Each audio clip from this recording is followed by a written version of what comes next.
A União Imperial sempre teve uma linha de enredos bem irreverentes, sempre teve uma linha de enredo mais brincante.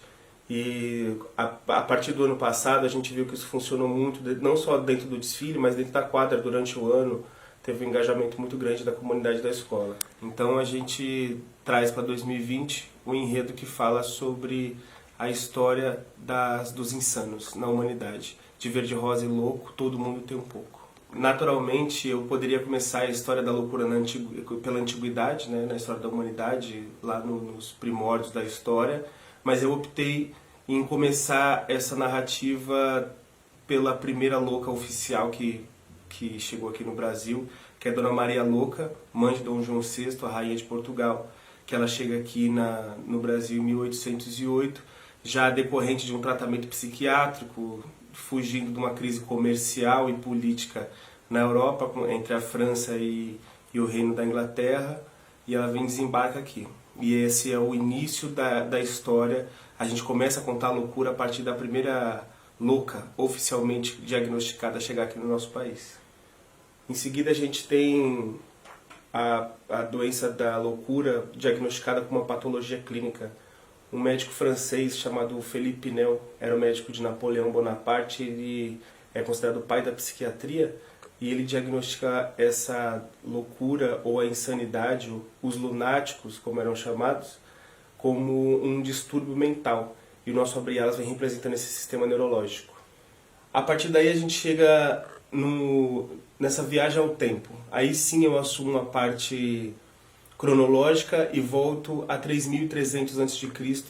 para poder falar sobre Akenaton, o faraó louco, o primeiro monoteísta da história da humanidade, onde ele destrói todos os templos egípcios destinados a outros deuses para apenas cultuar Deus Aton, e aí ele é considerado um faraó louco. Em seguida a gente passa pela Grécia com Pitágoras, onde o grande matemático à frente do seu tempo é por muitos considerado um gênio, por outros considerado um maluco, a partir do momento que ele explica que os entes, os parentes, podem ser reencarnados inclusive em feijões.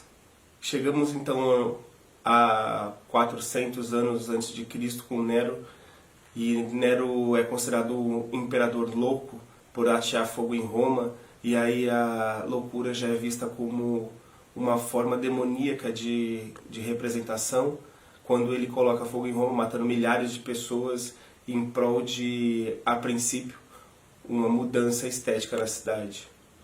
No início do milênio, a loucura é vista como uma possessão demoníaca.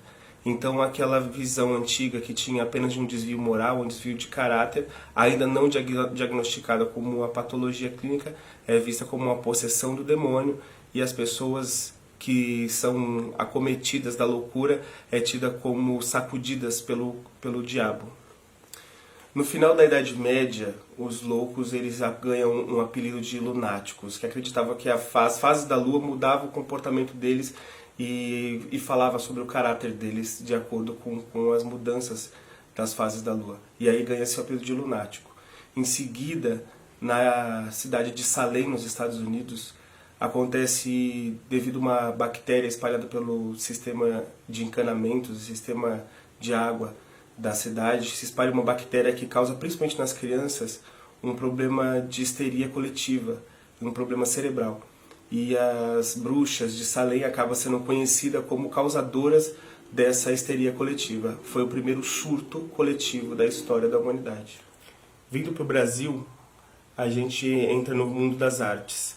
E os loucos não podem ser melhor representados do que aquele que é o nosso embaixador da loucura, que é Raul Seixas, o nosso maluco beleza, representado por uma ala atrás do segundo carro, que começa e faz a introdução para a parte artística, literária e plástica dos loucos no mundo das artes, né? Então a gente começa essa parte da história falando sobre os grandes artistas da humanidade que foram considerados loucos ou que foram realmente diagnosticados como loucos, como Van Gogh, como Camille Claudel, como Rodin, que foram artistas que tiveram transtornos psiquiátricos graves e foram internados em sanatórios, passaram boa parte da vida em sanatórios, como Arthur, bispo do Rosário aqui no Brasil, que foi internado no Rio de Janeiro e era um dos artistas, considerado um dos artistas mais geniais da história das artes. E aí a gente trata sobre os artistas das artes plásticas,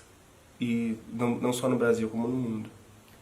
Ainda no campo das artes, chegamos na parte da música, onde a gente tem Robert Schumann, compositor alemão de música clássica erudita, internado por mais de 30 anos e perturbado por sons de violinos dentro do sanatório.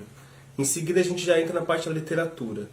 A gente começa com a obra de Miguel de Cervantes, Dom Quixote de la Mancha, o artista e louco idealista que acredita viver dentro da história do livro.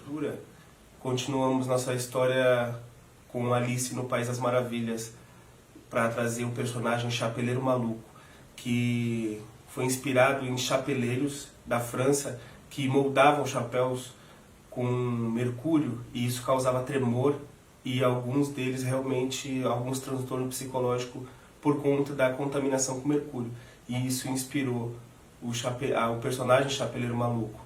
Ainda na literatura infantil, vamos para o Brasil com Ziraldo e o Menino Maluquinho, que é representado pela ala das crianças, com esse personagem conhecido tanto na literatura como na televisão e no cinema brasileiro. Pelas ruas do Brasil andou José da Trino, o profeta Gentileza.